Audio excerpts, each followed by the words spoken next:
Welcome to 5 Good Minutes You're listening to today's inspirational message on the book of Esther with Kurt Bjorklund. So Esther is about risk, at least in chapter 4. And I look at this chapter and I see 4 reasons why Esther was called to risk.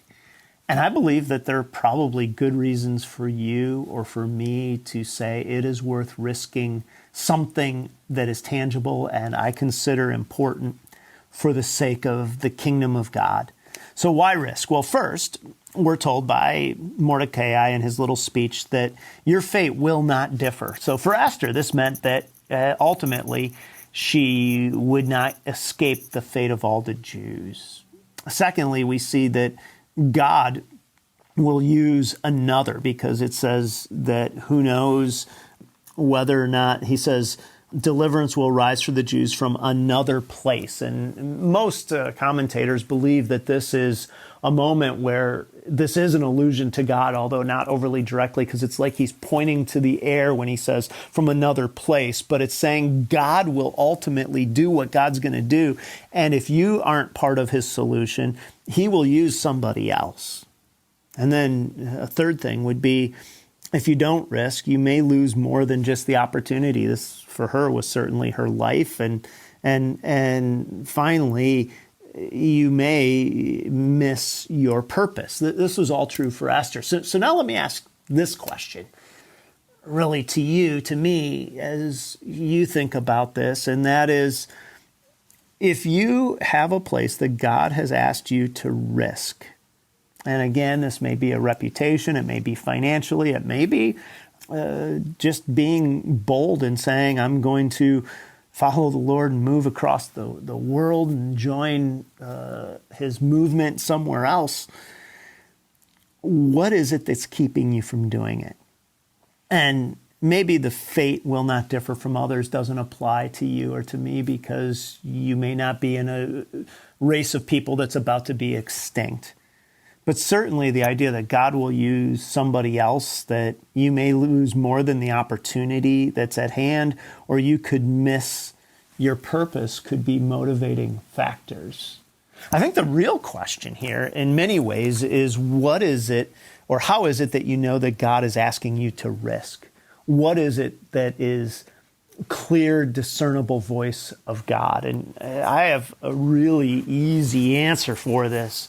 And that is, I don't think you need to go out and create risk scenarios. I think you just simply need to say to God, make me attuned today to where you want me to speak or to serve or to be your presence. And I think you will find dozens of little risk opportunities over the next month that you don't need to have this big question of where should I risk? And it will be little things, like there will be a moment where somebody says something that is completely counter to the way that God sees it. And you can either be the person who risks and says, here's another way to see it, or here's how I see it. Here's what I think God has said. Or you can be quiet. You'll have a chance to speak for somebody who's hurting. You'll have a chance to speak to power. These are all those moments where you will either say, I risk or I don't risk. And the moments are all around you all the time. And for Esther, she didn't have to go looking for it or say, where does God want me to risk? It was clear. Now, there may be a time when God prompts you to some kind of greater life risk, moving from maybe a comfortable neighborhood to a less comfortable neighborhood, to incarnate missional kingdom values. Maybe, as I mentioned, going overseas, being part of the mission field, maybe giving away a bigger portion of your income than you've even ever considered. Like, these are things God may prompt in you.